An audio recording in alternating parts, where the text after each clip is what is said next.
Hello বন্ধুরা, Mala's gardening হ্যাভেনে আপনাদের সকলকে অনেক অনেক স্বাগত। আশা করি আপনারা সবাই অনেক ভালো আছেন। আমিও অনেক ভালো আছি, সাথে বাগানের নিত্য কাজে ব্যস্ত আছি। বন্ধুরা, আজকের ভিডিওতে আমরা দেখব গরমের সমস্ত পার্মানেন্ট ফুলের গাছের রিপোর্টিং আর হার্ড পুলিংয়ের পরে এখন কী ধরনের পরিচর্যা করলে আমরা গাছ থেকে সারা গরমকাল জুড়ে প্রচুর পরিমাণে ফুল পাবো। যেমন আজকে কথা বলবো জবা ফুল, কলকে ফুল, বেল, টগর, জুঁই এই সমস্ত ফুল গাছের বিষয়ে। তো গাছে কী ধরনের পরিচর্যা করব সে তো আজকের ভিডিওতে দেখতেই পাবেন। তার আগে আমি আপনাদেরকে দেখিয়ে দিলাম বেশ খানিকটা এখনকার বাগানের সুন্দর সুন্দর কিছু ফুল। সর্ষে গাছও এদিক ওদিক বাগানে প্রচুর পরিমাণে হয়েছে আর হলুদ হলুদ ফুল হয়ে বাগানটিকে ভরিয়ে রেখেছে। আর এই ফুলটার রঙটা দেখুন কত সুন্দর লাগছে। আর এটি হচ্ছে খুবই সুন্দর গন্ধযুক্ত কামিনী ফুল। এই ফুলের গাছেও কিন্তু গাছ ভরে ফুল এসছে। তো চলুন দেরি না করে ভিডিওটি শুরু করা যাক। আর এই দেখুন, এখানে রয়েছে কলকে ফুলের গাছ, বেল ফুলের গাছ, জুঁই ফুলের গাছ আর জবা ফুলের গাছ। সমস্ত গাছই 1 থেকে 1.5 মাস আগেই আমি রিপোর্টিং করেছি। আর একটা রয়েছে অলোকনন্দা ফুলের গাছ, তো সেটাকেও হার্ড পুলিং করে আর শিকড়কে সম্পূর্ণ কেটে রিপোর্টিং করে এই গামলাগুলোর মধ্যে বসিয়েছি। তো সে ভিডিও আপনারা আগে দেখেছেন, আগে আমি ভিডিওগুলো তৈরি করে আপলোড করেছিলাম। তো এখন এই গাছগুলোতে কি করা যায়, তো সবার আগেই দেখুন, আমি যেহেতু মাটিতে হাড় গুঁড়ো, শিংকুচি, নিমখোল এ সমস্ত কিছুই ব্যবহার করি না, তো সবজির খোসা, কাগজ, শুকনো পাতা, কিচেন ওয়েস্ট এ সমস্ত দিয়ে যে বেডটা আমি তৈরি করে গাছগুলোকে বসিয়েছিলাম, তো সেই গাছগুলো মাটিটা সম্পূর্ণ কিন্তু বসে গেছে। দেখুন মানে গামলার মধ্যে মাটি প্রায় অর্ধেকের থেকেও নিচে চলে গেছে। আর যেহেতু এখন মাটিতে প্রচুর পরিমাণে খাদ্য খাবার রয়েছে, তার জন্য দেখুন মাটির মধ্যে থেকে প্রচুর পরিমাণে শাকের গাছ হয়েছে। এগুলো হচ্ছে সবুজ নোটে রয়েছে আর কিছুটা হয়েছে পিটুনিয়া ফুলের চারা। এত পরিমাণে পিটুনিয়া ফুলের চারা হয়েছে, সে সমস্ত তো সবগুলো লাগাবার কোনো জায়গা নেই, আর অত গাছ লাগাতে পারবো না, আর সেই পরিমাণে মাটিও নেই। তো এই চারাগুলোকে এখন তুলেই ফেলবো। তো দেখুন একদমই এই গাছগুলোকে কিন্তু সাইডে বাড়তে দেব না, তাহলে কিন্তু এগুলো মাটির মধ্যে পুষ্টি অনেকখানি খেয়ে ফেলবে। তো আমি এগুলোকে তুলে ফেলে গোড়াটি থেকে মাটিটাকে একটু ঝুরঝুরে করে নেব, তারপরে একে আবার খাবারও দেবো আজকে কিছুটা। তো দেখুন গাছের গোড়া থেকে সমস্ত আগাছাগুলোকে তুলে নিলাম। আর মাটিটা দেখুন কি পরিমাণে ঝুরঝুরে, আর মাটির রং দেখেই আপনারা বুঝতে পারছেন যে মাটির মধ্যে কিন্তু প্রচুর পরিমাণে নিউট্রিশন আছে। আর গাছের গ্রোথও কিন্তু খুবই সুন্দর তৈরি হয়ে গেছে।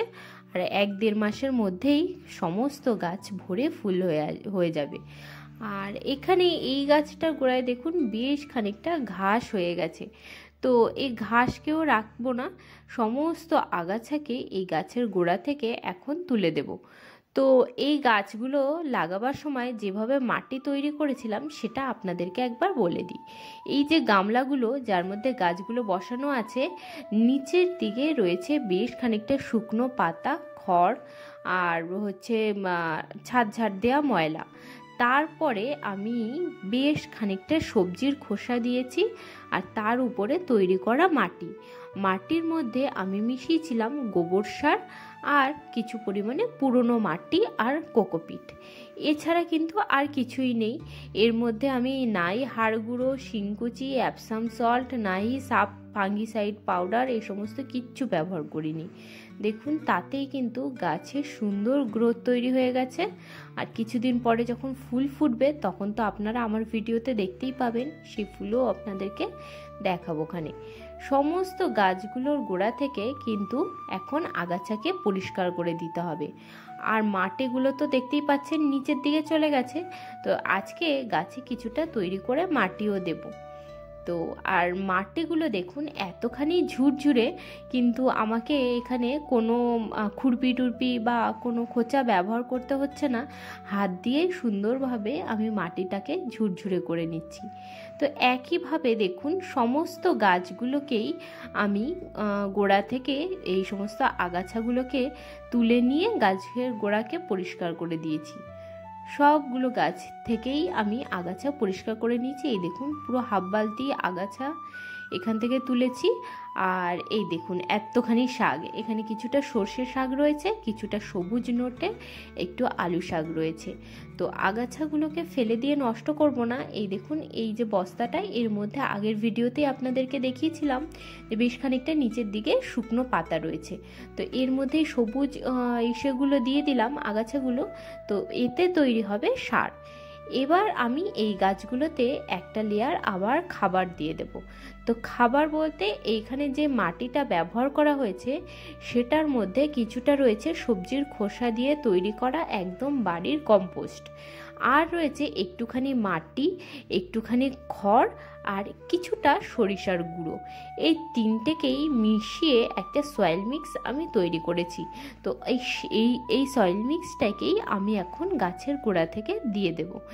এইটা দিয়ে দেওয়ার পরে বন্ধুরা এখন কিন্তু প্রচণ্ড গরম পড়ে গেছে। তো দিনে আপনারা অনেকেই লক্ষ্য করে থাকবেন কারো কারো দুদিনে একবার জল দিতে হচ্ছে, কারোর আবার প্রত্যেক দিন জল দিতে হচ্ছে, কেউ আবার গাছে সকাল বিকাল দুবেলা জল দিচ্ছেন। এটার একমাত্র কারণ হচ্ছে এটাই যে মাটিতে হিউমাসের অভাব। হিউমাস অর্থাৎ জৈব পদার্থ যা মাটির ওয়াটার হোল্ডিং ক্যাপাসিটিকে বাড়ায়, মানে মাটির জল ধারণ ক্ষমতাকে বৃদ্ধি করে।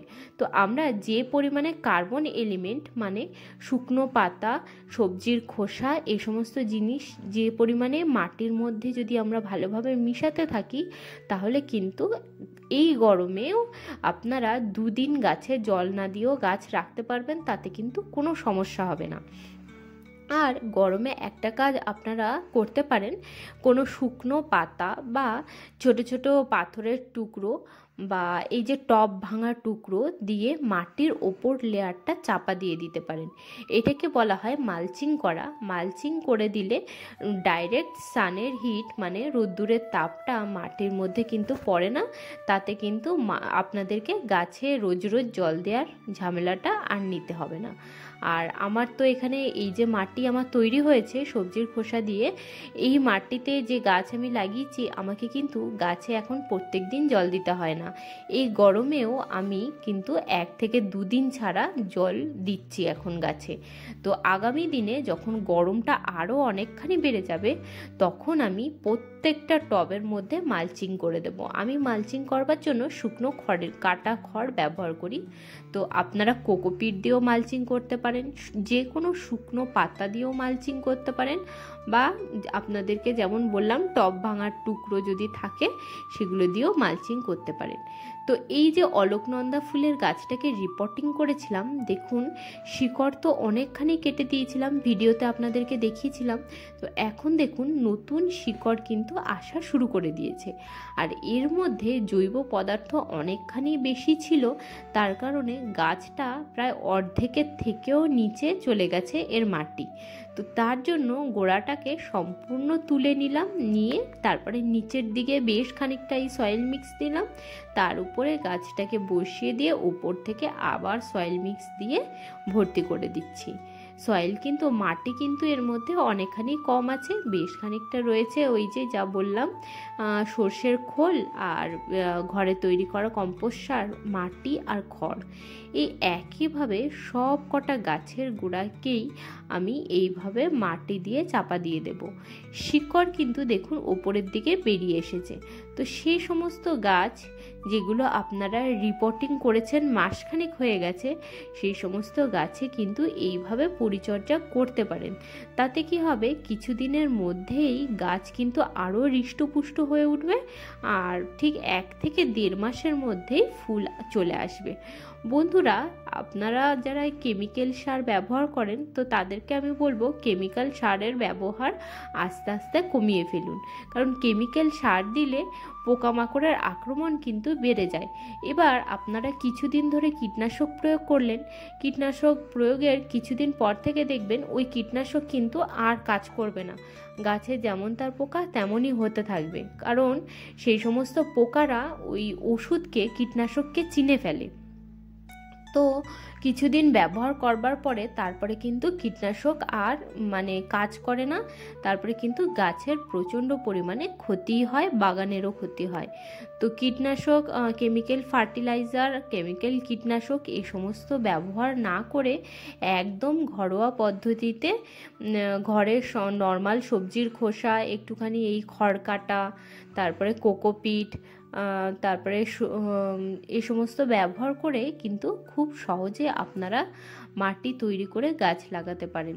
আমি কিন্তু এইভাবেই গাছ লাগাই, আর দেখুন গাছের কিন্তু গ্রোথ খুবই ভালো রয়েছে।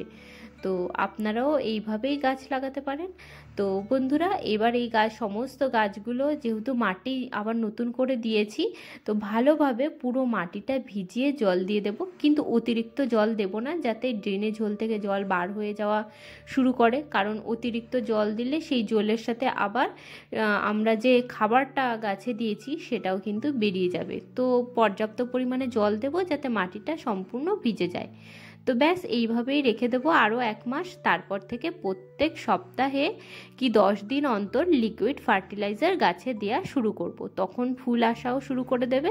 তো আজকের ভিডিওটা এখানেই শেষ করছি, দেখা হচ্ছে আবার পরের ভিডিওতে। আপনারা সবাই ভালো থাকবেন, সুস্থ থাকবেন, আর ভিডিওটি যদি ভালো লাগে তবে চ্যানেলটিকে সাবস্ক্রাইব করে পাশে থাকবেন। টাটা বন্ধুরা।